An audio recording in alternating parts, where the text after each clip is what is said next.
नमस्कार दोस्तों स्वागत है आपका हमारे YouTube channel tricky engineering academy में। दोस्तों, पिछले सेशन में हमने सीमेंट कंक्रीट जो हमारा सीमेंट कंपोनेंट है जो कि हमारा कंक्रीट के अंदर यूज होता है, उसके ऊपर हमने बात कर ली थी।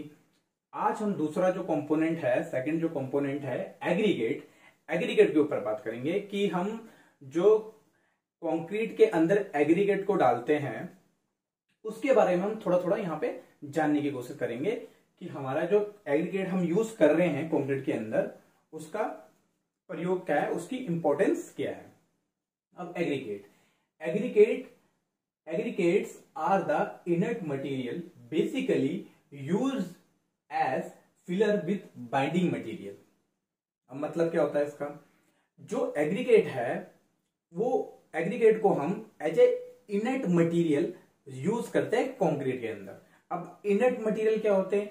इनर्ट मटेरियल एक ऐसे मटेरियल होते हैं जो कि केमिकल रिएक्शन नहीं करते हैं, कोई क्रिया नहीं करते हैं और इनकी भागीदारी नहीं होती है क्रिया करने में, कोई केमिकल रिएक्शन में इनकी कोई भागीदारी नहीं होती, ये अपना योगदान नहीं देते हैं। ठीक है दोस्तों। दूसरा, ये हमारे कंक्रीट के अंदर फिलर का काम करते हैं, भरने का काम करते हैं। किसके साथ? बाइंडिंग मटेरियल के साथ। जब हम सीमेंट क्या है, एक बाइंडर है हमारा, और हमारा एग्रीगेट क्या, एक फिलर है।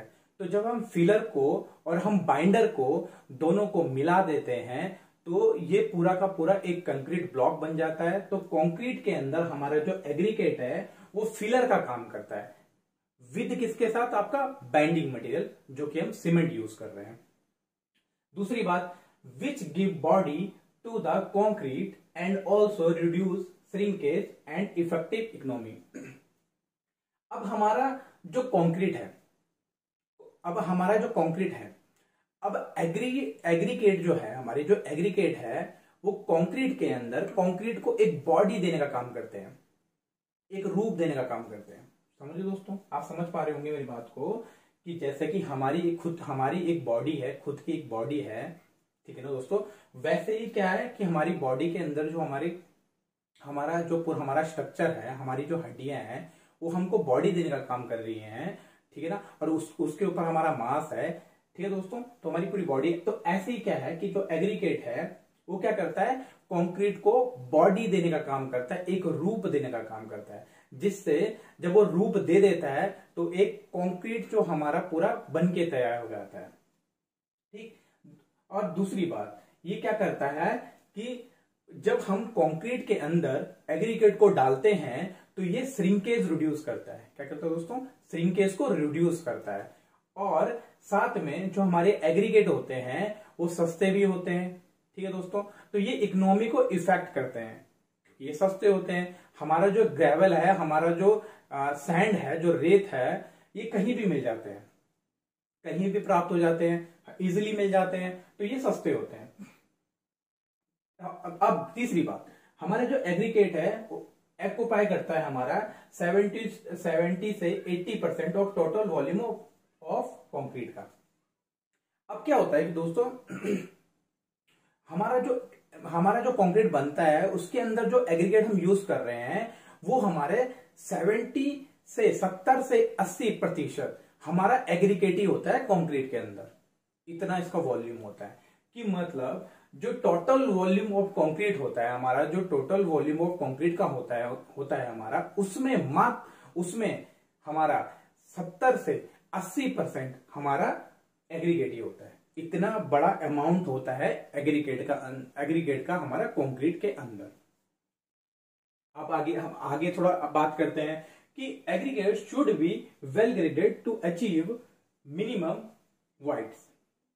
अब क्या होता है दोस्तों, क्या उसका नाम, जो हम कंक्रीट बनाने के लिए हम जो एग्रीगेट यूज कर रहे हैं वो हमारे वेल ग्रेडेड होने चाहिए। कैसे होने चाहिए? वेल ग्रेडेड होने चाहिए। ठीक। अब वेल ग्रेडेड आपने सॉइल मैकेनिक्स में आपने जब आप पार्टिकल डिस्ट्रीब्यूशन ऑफ कर्व को पढ़ते हो तो उसके अंदर आप वेल ग्रेडेड हो गया आपका पुअरली पुअरली ग्रेडेड हो गया आपका गैप ग्रेडेड हो गया आपका। तो ये चीजें आप वहां पे सॉइल मैकेनिक्स में पढ़ते हो। तो मैं यहाँ पे आप बताना चाह रहा हूं कि जो वेल ग्रेडेड होता है आपका, वेल ग्रेडेड के अंदर आपके सारे पार्टिकल आ जाते हैं, छोटे से लेकर बड़े पार्टिकल आपके वेल ग्रेडेड के अंदर आ जाते हैं। ठीक, तो हम यहाँ पे कंक्रीट बनाने के लिए जो एग्रीगेट का यूज कर रहे हैं वो वेल ग्रेडेड होने चाहिए। मतलब ऐसे छोटे से लेकर बड़े तक सारे पार्टिकल होने चाहिए हमारे वेल ग्रेडेड के अंदर। और वही वेल ग्रेडेड वाले एग्रीगेट कहां यूज करेंगे, हम कंक्रीट के अंदर यूज करेंगे। ठीक है दोस्तों, और इसका फायदा क्या होता है जब हम वेल ग्रेडेड का यूज करते हैं ना दोस्तों, तो ये क्या करता है, हमारा अचीव करता है मिनिमम वाइड्स को। ठीक है दोस्तों, तो जितने ज्यादा हम वेल ग्रेडेड छोटे से लेकर बड़े तक हम एग्रीगेट यूज करते हैं, तो उससे क्या होता है, हमारे वाइड्स जो होते हैं वो मिनिमम आते हैं। ठीक है दोस्तों, हमारे जो छेद होते हैं, हमारे जो होल होते हैं, वो कम आने के उसके चांसेस रहते हैं, जिससे क्या होता है, हमारी कंक्रीट की जो स्ट्रेंथ है वो भरपूर मात्रा में मिल जाती है हमको, अच्छी मात्रा में मिल जाती है हमको। अब हम थोड़ा बात करते हैं यहाँ पे कुछ बिल्डिंग मटेरियल की बात कर लेते हैं दोस्तों, कि हमारे जो बिल्डिंग मटेरियल है कि वो कौन कौन से है। जैसे कि हमारा सीमेंट, हमारा बिल्डिंग मटेरियल और हमारी डेंसिटी की बात कर लेते हैं कि कौन कौन से बिल्डिंग मटेरियल जिनकी डेंसिटी होती है ऐसे। तो पहले है सीमेंट हम बाइंडर का यूज करते हैं। सीमेंट की जो डेंसिटी है वो होती है आपकी 1440 kg पर मीटर क्यूब। ठीक, ये एग्जाम में डायरेक्टली ये पूरे डायरेक्टली एग्जाम में पूछे जाते हैं। अब तो हमारा सैंड क्या है, हमारा आपका वाइट को फिल करता है हमारा। ठीक है ना, तो इसका जो होता है आपका 1400 से लेकर आपका 1650 kg पर मीटर क्यूब। ठीक है, इसकी डेंसिटी होती है।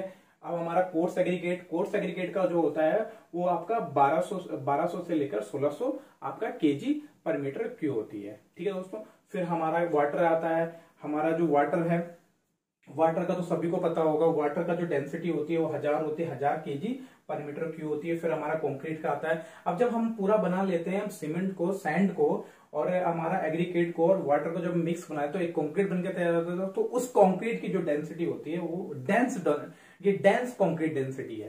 तो डेंस कंक्रीट जो डेंसिटी है, जो बन के पूरा तैयार हो गया, पूरा ढंग से पूरा भर चुका है, उसकी जो डेंसिटी होती है 2400 kg पर मीटर क्यूब होती है। तो अब दोस्तों देखो दोस्तों, सैंड हो गया हमारा, कोर्स हो गया हमारा, तो ये दोनों चीजें जो हैं, इसकी जो डेंसिटी है फ्लक्चुएशन हो सकती है, ऊपर नीचे हो सकती है। कहीं क्या उसका नाम, कहीं क्या दिया जाता है, कहीं, तो इसलिए फ्लक्चुएशन होती है। इसलिए कहीं थोड़ा ज्यादा आ जाता है, कहीं कम आ जाता है, डिपेंड। वो आप देखो दोस्तों, जब आप सैंड की डेंसिटी आप फील्ड पे निकाल रहे हो, या आप कोर्स एग्रीगेट की डेंसिटी आप फील्ड पे निकाल रहे हो, तो वो थोड़ा सा फ्लक्चुएट हो सकती है, ऊपर नीचे हो सकती है। ठीक है ना दोस्तों, तो ये एक जनरल आइडिया है कि इसी के बीच में आपकी डेंसिटी लाई कर सकती है। ठीक है दोस्तों, तो ये हमारी डेंसिटी होगी। ठीक है दोस्तों, तो अब दोस्तों एग्जाम में हमें कौन कौन से क्वेश्चन पूछे जा सकते हैं एग्जाम में। पहला है हमारा कि जो एग्रीगेट है वो एक इनर्ट मटेरियल है। ठीक, जो कि नो केमिकल रिएक्शन। ठीक, एग्रीगेट हमारा इनर्ट मटेरियल है जो कि केमिकल रिएक्शन नहीं करता है। ठीक, और ये एक फिलर है, आपका फिलर का काम करता है, भरने का काम करता है। फिर हमारे बात करते हैं हम आपका ये श्रिंकेज क्या करता है, एग्रीगेट क्या करता है। ये क्वेश्चन ये डायरेक्ट एग्जाम में पूछ लिया जाता है कि हमारा जो एग्रीगेट होता है वो क्या करता है, वो जो श्रिंकेज होता है हमारा, उसको रिड्यूस करने का काम करता है। ठीक है दोस्तों, दूसरा क्वेश्चन हो गया ये दोस्तों। तीसरा क्वेश्चन क्या होता है दोस्तों, कंक्रीट के अंदर जो हम एग्रीगेट यूज करते हैं वो वेल ग्रेडेड होने चाहिए। कैसे होने चाहिए आपके, वेल ग्रेडेड होने चाहिए। तीसरा क्वेश्चन बन गया दोस्तों ये। ठीक है ना, और इससे क्या होता है, चौथा को जो क्वेश्चन है, यदि हमारे वेल ग्रेडेड होंगे तो क्या करेंगे, अचीव करेंगे आपके मिनिमम वाइड्स को। तो ये चौथा क्वेश्चन हो गया कि हमारा क्या उसका नाम, कैसे हम मिनिमम वाइड्स को अचीव कर सकते हैं। ठीक है ना, एग्जाम में पूछा जा सकता है, एग्जाम में पूछता है कि कैसे हम मिनिमम वाइड्स को हम क्या उसका नाम अचीव कर सकते हैं। तो कैसे कर सकते हैं, वेल ग्रेडेड। जब हम वेल ग्रेडेड एग्रीगेट यूज करेंगे तो हम क्या करेंगे, मिनिमम वाइड्स को अचीव कर सकते हैं। तो ये चौथा क्वेश्चन हो गया। फिर ये एग्जाम में और ये सारे बहुत सारे क्वेश्चन पूछे जाते थे कि आपकी डेंसिटी पूछी जा सकती है कि सीमेंट की डेंसिटी कितनी होती है, आपकी सैंड की कितनी हो सकती है, कोर्स की कितनी लाइक कर सकती है, किसके बीच में कैसे लाइक कर सकती है, वाटर की कितनी होती है, कंक्रीट की कितनी होती है। ठीक है दोस्तों, तो ये चीजें आपकी डायरेक्टली एग्जाम में पूछ ली जाती है। 4-5 क्वेश्चन यहां से बन जाते हैं।